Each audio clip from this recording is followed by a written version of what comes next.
adorador. É tudo que eu sou, adorador. Assim Deus me informou, ninguém poderá calar a voz de um coração.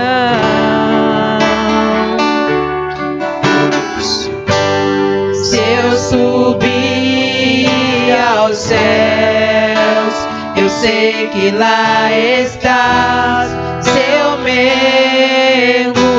mergulhar no mais profundo mar, nunca poderei me ausentar do teu olhar. Tu és o Deus que nos sondas e nos conhece, Senhor.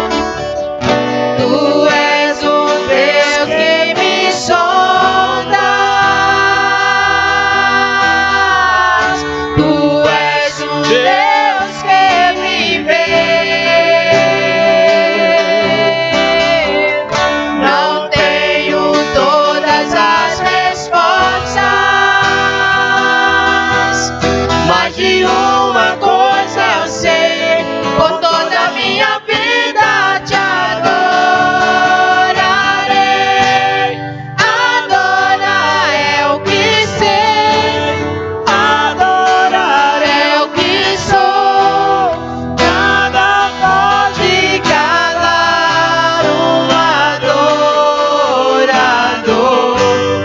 Não existem prisões que contenham a voz de quem te adora, Senhor.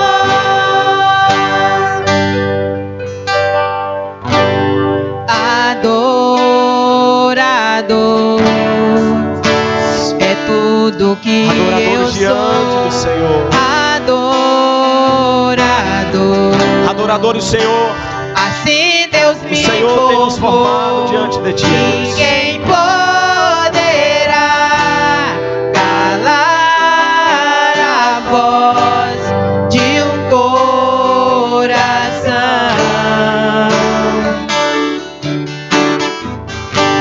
Se eu subir aos céus, eu sei que lá estás. Se eu mergulhar no mais profundo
santo é o teu nome, Jesus. Ó Deus, nós não precisamos, ó Pai, ser reconhecidos por ninguém, meu Pai. A tua glória, Deus. Ó Deus, a nossa glória é fazer com que conheçam ao Senhor, Pai. Louvado seja o nome do Senhor.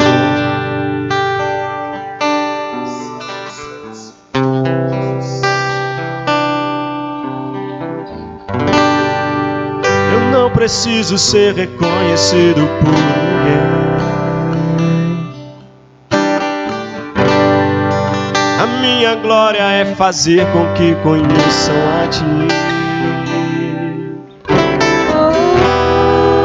E que diminua eu, para que Tu cresça, Senhor,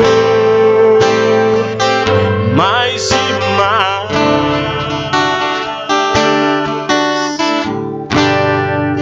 E como serafins encobre o rosto ante a Ti.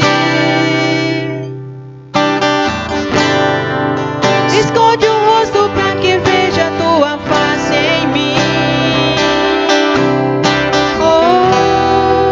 E que diminua eu, para que Tu cresça, Senhor,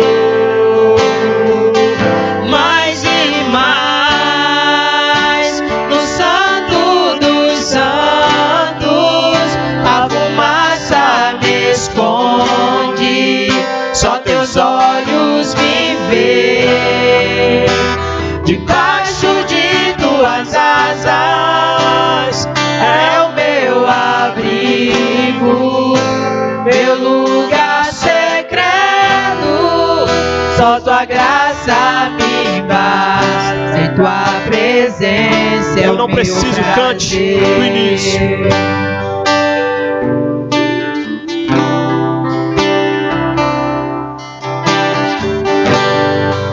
Eu não preciso ser reconhecido por ninguém. Aleluia. A minha glória é fazer com que conheçam a Ti. E que diminua eu, para que Tu cresça, Senhor, mais e mais.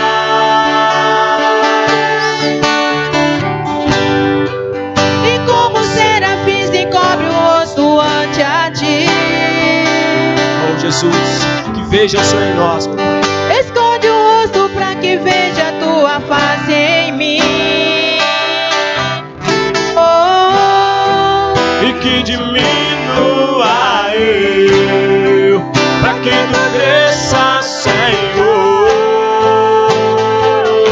Mais e mais, no Santo dos Santos, a fumaça me esconde, só teus olhos me veem. Debaixo de tuas asas é o meu abrigo, meu lugar secreto. Só tua graça me basta, e tua No Santo dos Santos, presença cante. é o meu prazer. No Santo dos Santos, a fumaça me esconde, só teus olhos me veem. Debaixo de tuas asas é o meu abrigo, meu lugar secreto.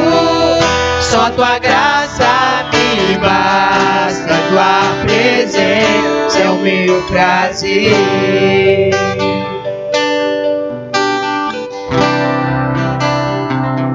é o meu prazer.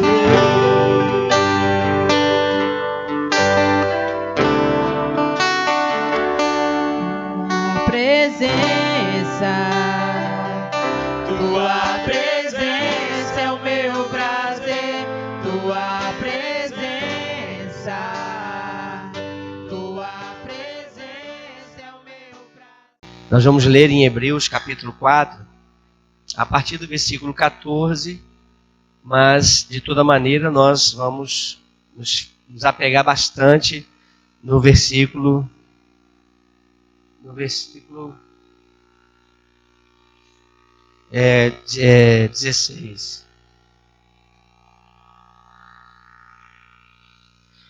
Hebreus capítulo 4, versículo 14 a 16, só para a gente ler pelo menos esse parágrafo. E esse é um texto, irmãos, que recomenda, concordando na verdade com aquela palavra de Jesus, quando ele incentiva a oração no secreto, porque no oculto Deus vê, e no oculto Deus recompensa aquele que busca a sua face, não é? E uma coisa que eu tenho falado da oração é a sua característica poderosa de nos colocar diante daquele que pode todas as coisas e pode então atender todas as nossas necessidades e demandas. É maravilhoso, irmãos, que nós tenhamos essa consciência, como eu sempre falo, e experimentemos assim, viver desta forma, viver desta maneira, na presença de Deus, todos os dias, com a vontade de Deus se cumprindo e para a glória do nome dele, nós alcançando então os nossos benefícios.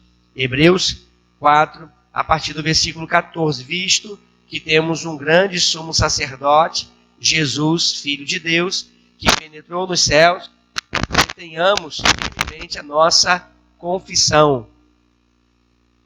Porque não temos um sumo sacerdote que não possa compadecer-se de nossas fraquezas, porém um que, como nós, em tudo foi tentado, mas sem pecado. Cheguemos, pois, com confiança ao trono da graça, para que possamos alcançar misericórdia e achar graça, a fim de sermos ajudados em tempo oportuno. Essa palavra para nós tem uma importância realmente muito grande, porque nos revela o cuidado que Deus tem conosco e que deseja ter todos os dias, não é verdade? E é interessante que essa palavra nos incentiva exatamente a essa postura, a essa tomada de decisão, de comportamento, que vai fazer toda a diferença no nosso dia a dia. Então nós precisamos colocar em prática a nossa fé, a nossa esperança, buscar ao Senhor com todo o nosso coração, com toda a nossa alma, com todas as nossas forças, para que possamos então encontrá-lo, achá-lo, como diz Jeremias 29, 13. Muito me interessa o versículo 14, só a partezinha A do versículo 14, quando o profeta Jeremias diz: e eu serei achado de vós, diz o Senhor, e farei mudar a vossa sorte. Então, quando a gente olha para um texto desse, a gente pode aqui nesse momento, por exemplo, lembrar um pouquinho do que significa o ofício sacerdotal e o que significava e como significa também o ofício profético, não é? É interessante que no Velho Testamento um homem só não acumulava em si as duas funções. Uma era de um e a outra era de outra pessoa. E o sacerdote tinha sempre a função de apresentar aos homens a Deus. O sumo sacerdote fazia isso, entrava no Santo dos Santos, apresentava as ofertas, apresentava os sacrifícios, para que as pessoas representadas por ele, então, pudessem alcançar o perdão dos seus pecados, ou então oferecer uma oferta de gratidão, de louvor a Deus, pelos benefícios que Deus vinha lhes concedendo. O ofício profético já era a direção oposta, não é? Então, se o sacerdote aproximava o homem de Deus, então o papel do profeta era aproximar Deus dos homens, fazer os homens conhecedores de sua palavra, de seus mandamentos, de suas leis, de suas vontades, de seu desejo, daquilo que Deus tinha em seu coração. E esse texto está exatamente nos mostrando no versículo 14 que Jesus é o nosso grande sumo sacerdote. Ninguém mais na história do povo de Israel, na história da humanidade, pôde ter esse título, nem poderá vir a ter, ninguém poderá vir a ter, porque esse título pertence exclusivamente a Jesus. Jesus penetrou nos céus e de lá ele recebe então de Deus todo o poder nos céus e na terra para poder fazer acontecer a vontade do Pai na vida daqueles que creem no seu nome, visto que temos um grande sumo sacerdote. Ou seja, nós já não temos mais o sumo sacerdote humanamente falando, porque ninguém mais vai entrar no Santo dos Santos para oferecer sacrifícios por nós. Ninguém mais pode fazer isso. Mas como eu disse que um ofício do sacerdote, do sumo sacerdote, é justamente aproximar os homens de Deus, nós o fazemos agora através das nossas orações, nós apresentamos os homens através dos nossos clamores, da nossa busca intensa pela vida das pessoas que nos cercam. E hoje nós podemos então ter essa compreensão, que não há mais sacrifício a ser realizado, a não ser o que já foi feito por Cristo, sacrifício perfeito, santo, agradável a Deus e definitivos para perdão dos pecados e para a redenção de todo aquele que crê no Evangelho, que é o poder de Deus para salvar a humanidade. Então, Jesus assume essa posição. Ele está nesta condição. Por isso que ele, quando vai falar sobre essa questão da oração feita no nome dele, tudo quanto pedires ao Pai em meu nome, eu o farei. É tão interessante a gente observar o que a oração faz conosco. Não é? Alguém que não ore, ou que não valorize a oração, que não dá à oração a devida importância que tem esse procedimento, essa atitude que eu costumo dizer, que a maior ação que nós podemos colocar em prática em nossas vidas é quando nós oramos. A palavra mesmo já sugere, né, na sua formação, na sua estrutura, duas ações, né? Uma ação de orar e falar com Deus e também de agir. Ação. Mas não é ação talvez fora do padrão desta oração que Jesus nos ensina. Porque quando nós oramos, nós usamos a maior arma que nós temos para alcançarmos as respostas que somente Deus tem para nós. Ainda mais com esta convicção que nós temos de onde é o que Jesus hoje representa, como sempre representou na verdade, mas a compreensão humana que nós temos. Porque nós temos para com o Pai um grande sumo sacerdote, que é Jesus, o Filho do Deus vivo. Porém, nessa condição de se apresentar a Deus, ou de ser apresentado a Deus por alguém, e nisto está o papel de Jesus Cristo, que intercede por nós, não é?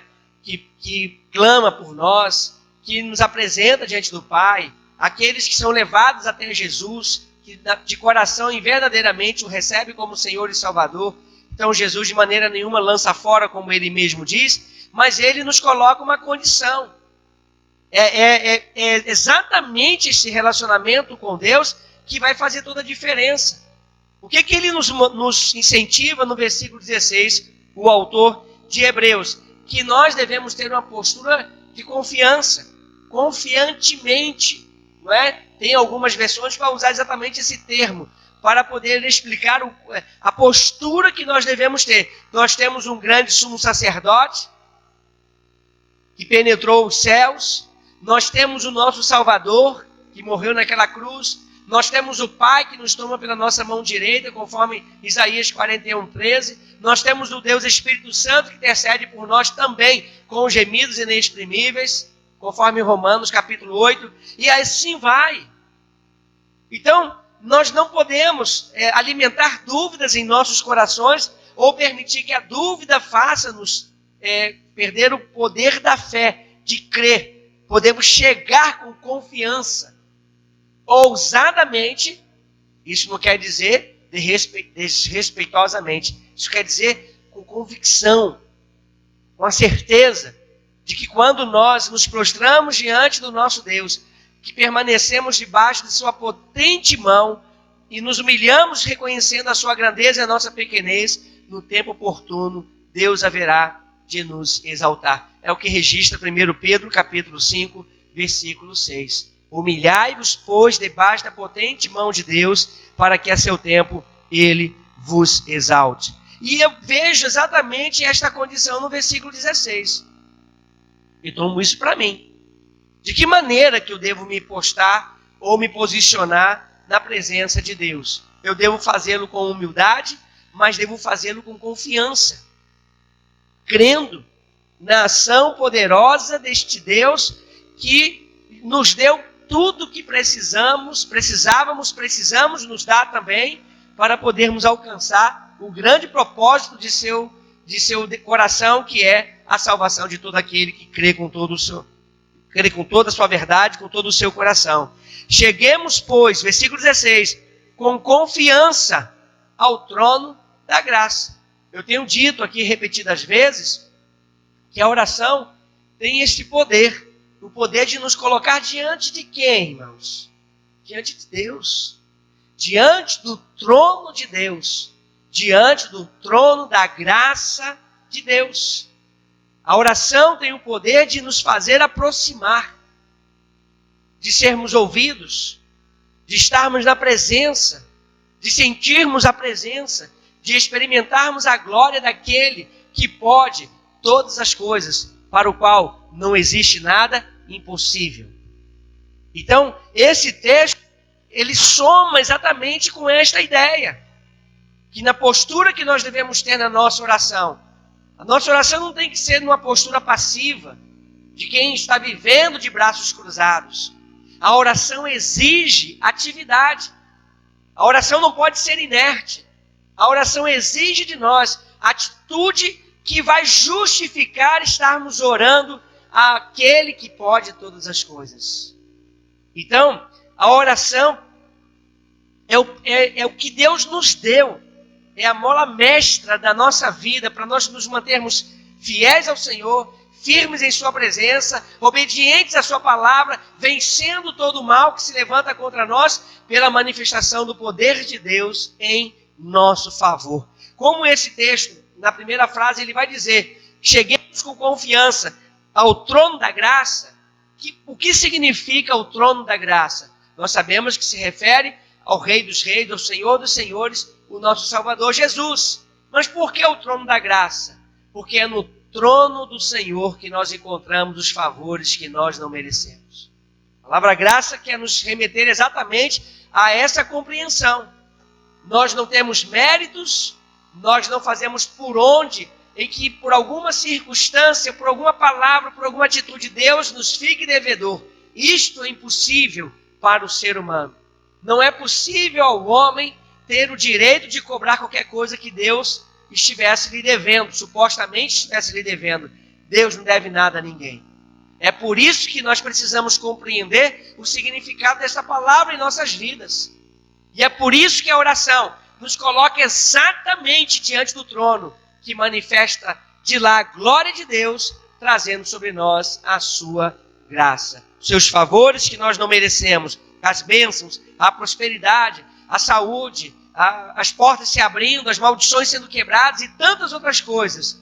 Os sonhos que nós realizamos, os desejos que nós temos no profundo de nossas almas e colocamos diante de Deus, em algum momento vemos realizados, não merecemos. Porque nós não temos méritos diante de Deus. Mas mesmo assim, a palavra de Deus nos incentiva em que postura que nós devemos chegar. Chegar com ousadia, com confiança, diante do trono da graça de Deus, irmãos, não é chegar com absurdos, com exageros, com exigências, como muitas pessoas às vezes fazem, achando que Deus é obrigado a fazer aquilo que aquela pessoa deseja, que aquela pessoa quer, porque ela se sente no direito de cobrar algo de Deus. Não. Chegar com confiança diante do trono da graça, de onde vêm os nossos favores que não merecemos, significa nos posicionarmos com humildade, confiança, com ousadia, mas com temor. Com um coração que se quebranta diante de Deus.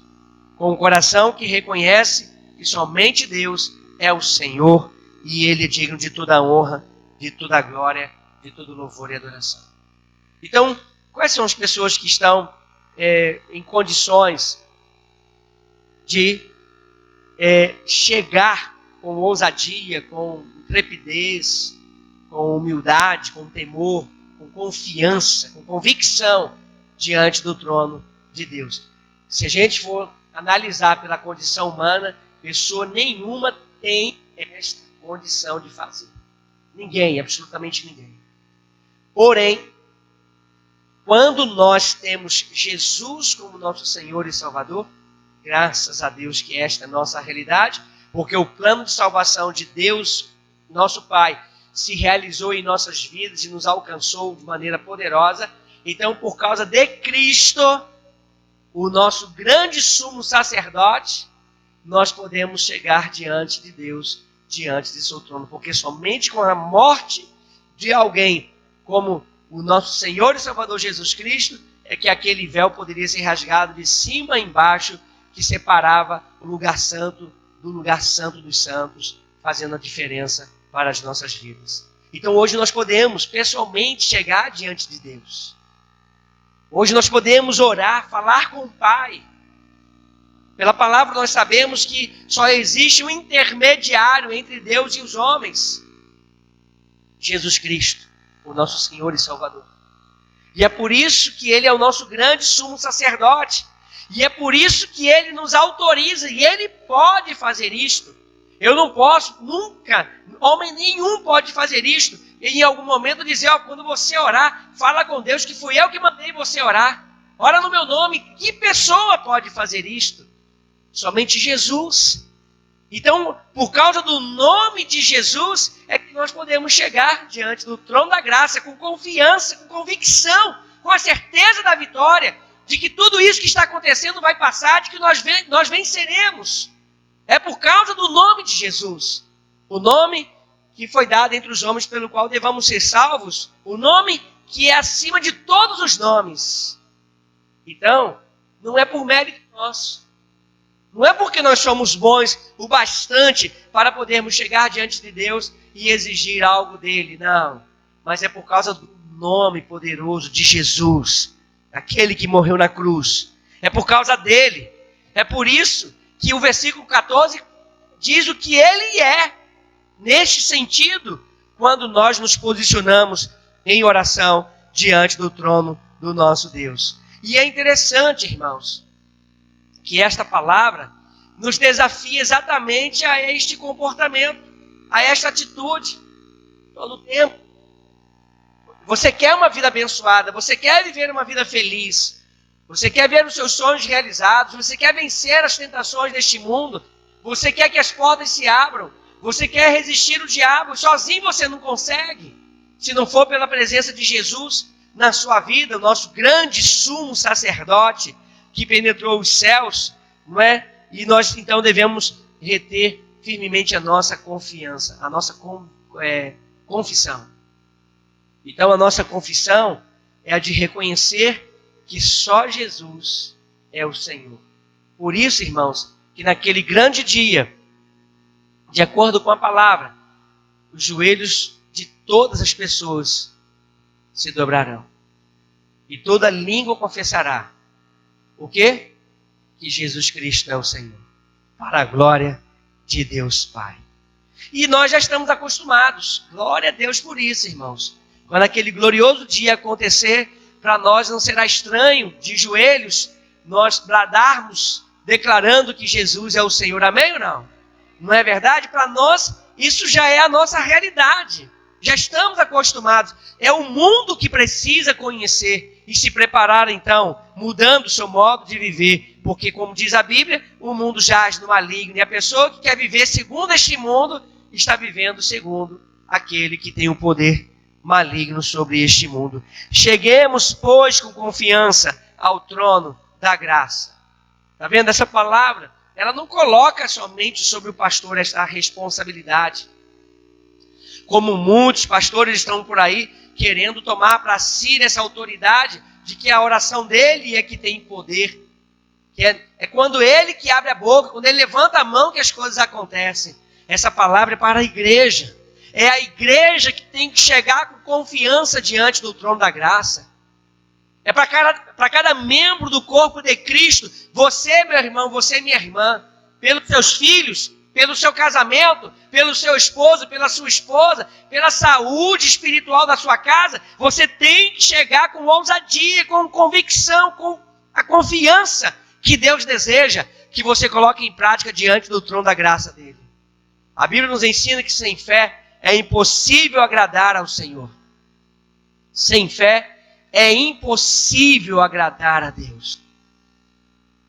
Então nós precisamos colocar a nossa fé em prática. E nós devemos fazer com confiança, com convicção, com certeza, com ousadia, mas não sem temor, com humildade e com alegria de que estamos sendo atendidos e alcançados pela manifestação da glória e do poder de Deus todos os dias, em nome de Jesus. Então, aí está. Quem é que tem que chegar com confiança diante do trono da graça? É só o pastor que tem esse poder? Esquece isso. Você que acompanha essa palavra nesse momento, acredite com todo o seu coração. Você é essa pessoa, você está enquadrado nesta condição aqui.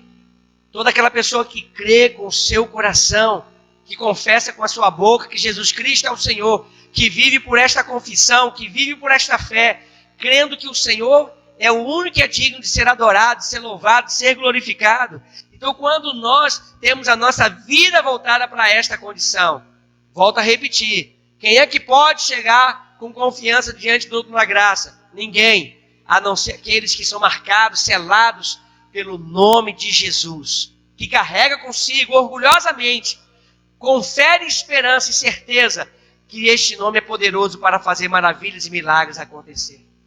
Somente quem carrega este nome, marcado por este nome, selado por este nome, é que tem a condição, dada por Ele, Jesus, de poder chegar diante do trono da graça de Deus. Só, ninguém mais.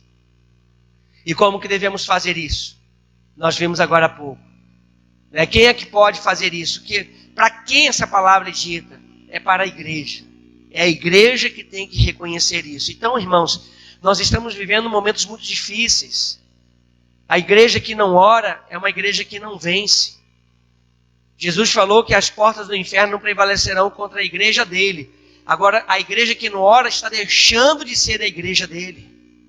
E é muito provável que as portas do inferno prevalecerão contra alguma instituição, contra alguma coisa que se diz ser igreja, que não ore. Uma igreja que não chega com confiança diante do trono da graça de Deus é uma igreja que pode um dia fechar as suas portas e não ter mais o seu valor espiritual, de combater o pecado, de vencer as mazelas deste mundo, de pregar contra as maldades deste mundo e de ensinar as pessoas o caminho da redenção e da salvação. É para a igreja, é para todos nós. Todos nós devemos ter essa postura de chegarmos com confiança, confiantemente, com a certeza de que seremos ouvidos. Poderemos até não ser atendidos no padrão que nós queremos e estabelecemos, mas nós sabemos que Deus nos atenderá conforme a perfeição e a santidade de seu coração. E é por isso, irmãos, que nós precisamos nos sujeitar a esta palavra e compreender que a oração, irmãos, é a nossa grande arma. É o que nós temos de poderoso em nós. Podemos colocar em prática todo o tempo, em qualquer lugar que nós estivermos. Se em algum lugar que nós estivermos não for possível pronunciar palavras, mas na mente nós falamos com o nosso Pai e Ele escuta o nosso pensamento, porque Ele sabe o que nós pensamos. Você crer assim? Que antes que saia a palavra da sua boca, Ele já sabe o que você vai dizer? Não é? Jesus mesmo falou isso. Deus, nosso Pai Celestial, sabe tudo o que nós precisamos. Não é? Mas Ele mesmo nos incentiva que tenhamos com Ele uma conversa, um diálogo. Cheguemos, pois, com confiança ao trono da graça, para que possamos alcançar misericórdia. Oh, que maravilha, irmãos! Graça e misericórdia no mesmo versículo. Para que possamos alcançar, irmãos, misericórdia e achar graça. Olha, irmãos, o que significa quando nós achamos graça diante de Deus? Você já leu algum texto? Agora eu não me recordo de alguém que tenha dito, mas me parece que Neemias, há um versículo que no livro de Neemias vai dizer assim: Neemias achou graça diante dos olhos do rei. O que significa, irmãos? O profeta Neemias ter encontrado graça diante dos olhos do rei. Significa que o rei se agradava de Neemias. Assim a gente pode pensar em Daniel. Pensa naquele homem que foi Daniel, homem fiel, temente a Deus.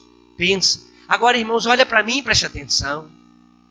Se acharmos graças diante dos olhos de outros seres humanos como nós, já pode então trazer sobre nós algum benefício, alguma bênção. algum conforto. Agora imagina quando nós achamos graças diante dos olhos do nosso Deus. Analisa, porque a palavra graça aqui ela vai ter esses dois significados. Volta lá no versículo 16 no início. Cheguemos, pois, com confiança ao trono da graça. Este graça aqui do trono quer nos ensinar favores que não merecemos, irmãos. Que nós não fizemos nada para ter direito nenhum. E mesmo assim o Senhor nos abençoa, quebra as condições, abre as portas, nos faz prosperar, nos faz vencer, nos faz conquistar, tira o medo de nós, nos dá a paz, nos dá a alegria, nos deu o seu Filho para que pudéssemos então alcançarmos a salvação. Então, quando prossegue o versículo para que possamos alcançar misericórdia e achar graça diante de quem?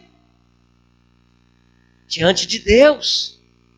Ou seja, Deus olhar para nós e se agradar pelo nosso modo de viver, pelo nosso modo de pensar, de falar, de agir, dos sentimentos que carregamos em nosso coração. É maravilhoso esse relacionamento que nós temos com este Deus.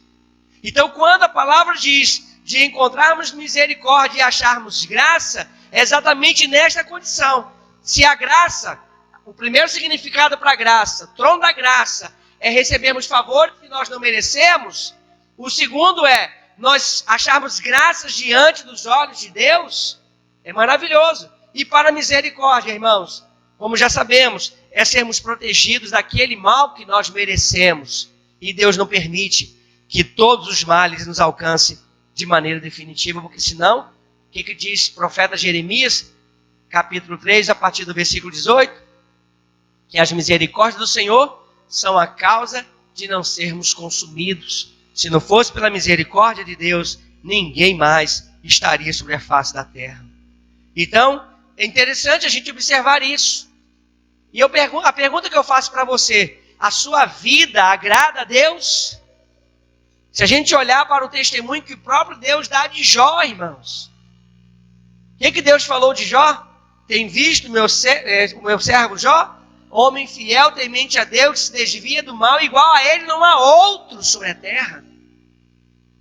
Então imagina, o que esse homem, aquele homem, Jó, alcançou diante dos olhos de Deus? Graça. Deus se agradou de Jó. Que maravilha, irmãos, que nós estejamos vivendo uma vida que agrada a Deus. Sabe por que eu digo isso? Porque infelizmente tem pessoas que têm entristecido ao Espírito Santo do Senhor. Tem pessoas para as quais Deus olha e Deus se entristece. É assim. Tem pessoas pelas quais, quando Deus as vê nos seus procedimentos, nos seus pensamentos, nas suas palavras, Deus se entristece. Essas pessoas não acham graça diante de Deus. Não achar graça é agradar. É Deus olhar para nós e sentir alegria com a nossa presença. Quando nós vamos com confiança diante do trono da graça, e Deus escuta a nossa voz e nos reconhece, porque Ele nos conhece muito bem, então Ele se alegra. E eu imagino isso, irmãos, como se Deus dissesse assim, ó, eis aí o meu filho, eis aí a minha filha, veio falar comigo. Vieram falar comigo. Amém, meus irmãos? Para a gente encerrar, qual é o objetivo disso tudo? A fim de sermos ajudados em tempo oportuno. Em que momento da sua vida você não precisou da ajuda de Deus? Você consegue responder essa pergunta? Se você perguntar para mim, eu vou dizer, não existiu nenhum dia da minha vida, nenhuma hora, nenhum segundo que sequer que eu não precisasse da ajuda de Deus, do socorro de Deus. Então a grande verdade é que o tempo oportuno, irmãos, para sermos ajudados por Deus é quando? É todo o tempo. Não tem aquele filme, aquela frase que hoje é muito famosa, as pessoas falam direto, não é? Deus é bom o tempo todo, Deus é bom. Sabe por quê o tempo todo, irmãos? Porque o tempo todo Deus está nos ajudando. O tempo todo, cada momento, cada instante. Situações difíceis, situações complicadas, situações impossíveis. Mas quem não tem o selo do Espírito Santo, Quem não tem o nome de Jesus na sua vida, não consegue chegar diante do trono da graça para alcançar misericórdia e achar graça diante dos olhos de Deus. Então, a gente pode concluir esse pensamento lógico, que talvez não consiga então alcançar a ajuda em tempo oportuno. No tempo oportuno se vê só, se sente só, não tem a presença de Deus. Então, diante de Deus, nós não podemos chegar de qualquer maneira, irmãos. E, infelizmente, a nossa geração está brincando com esta verdade. As pessoas estão usando qualquer tipo de roupa. As pessoas estão usando qualquer tipo de palavra, qualquer tipo de comportamento. Vão nas igrejas, participam de uma pregação como esta, então logo sai à rua, vai fazer alguma coisa que não agrada ao Senhor. As pessoas são infiéis a Deus nos dízimos e ofertas. Como pode achar graça diante dos olhos de Deus? Como pode ser ajudado em tempo oportuno? Se desobedece o que diz a palavra do nosso Deus? A nossa geração, infelizmente, tem vivido diferente desta realidade, meus irmãos. Nós estamos vendo o mundo cada vez mais se distanciar de Deus. Cada vez mais o mundo está pertencendo a Satanás. Os jovens, os adolescentes, as crianças, os velhos, os idosos, os adultos. Os maridos traindo suas esposas é coisa normal no mundo. E vice-versa. A vida perdendo valor. Isso tudo porque, irmãos, as pessoas não estão diante do trono da graça de Deus. O nosso país sendo violentado, como tem sido, roubado, os brasileiros sendo enganados. As pessoas mentem.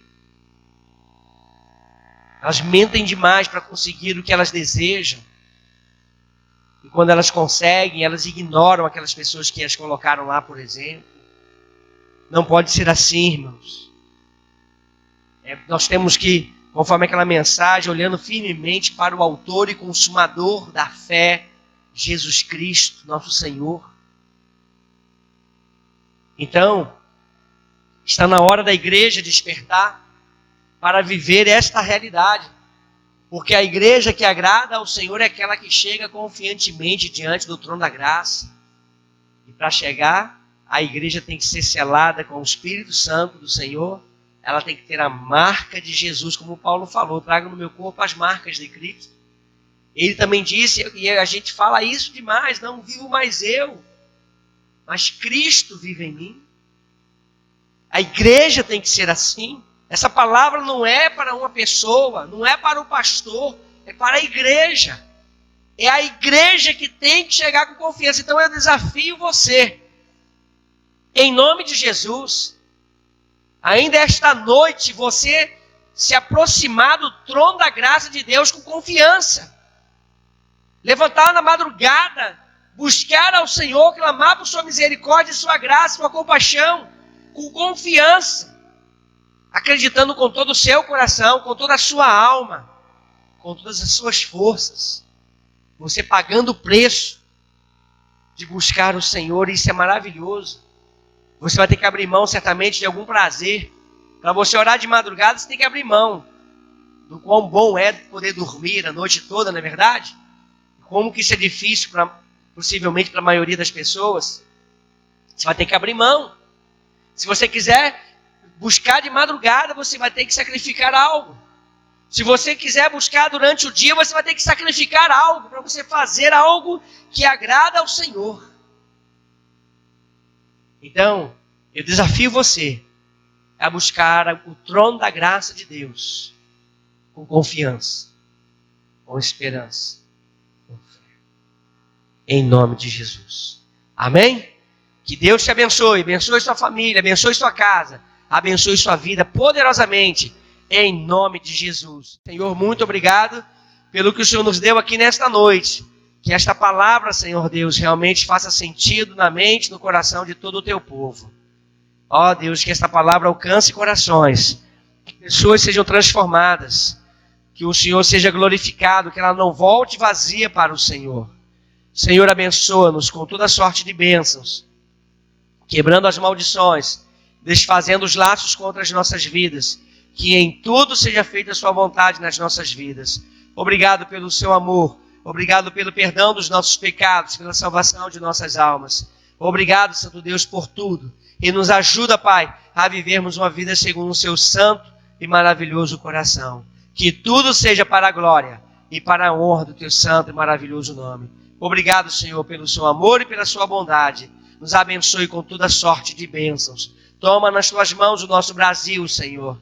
Toma em tuas mãos, Pai, para o Senhor intervir na história da nossa nação, do estado de Minas Gerais, da nossa querida cidade Araçuaí. Que o Senhor nos tome em tuas mãos, que o Senhor desperte a sua igreja, que o Senhor desperte o seu povo, desperta, Senhor, os seus pastores, para que sejamos todos nós usados poderosamente por Ti e consigamos chegar confiantemente diante do trono da graça do Senhor, para sermos ajudados em tempo oportuno, em nome de Jesus. Amém. Glória a Deus, louvado seja o Senhor. Amém? Deus nos abençoe em nome de Jesus. Amém.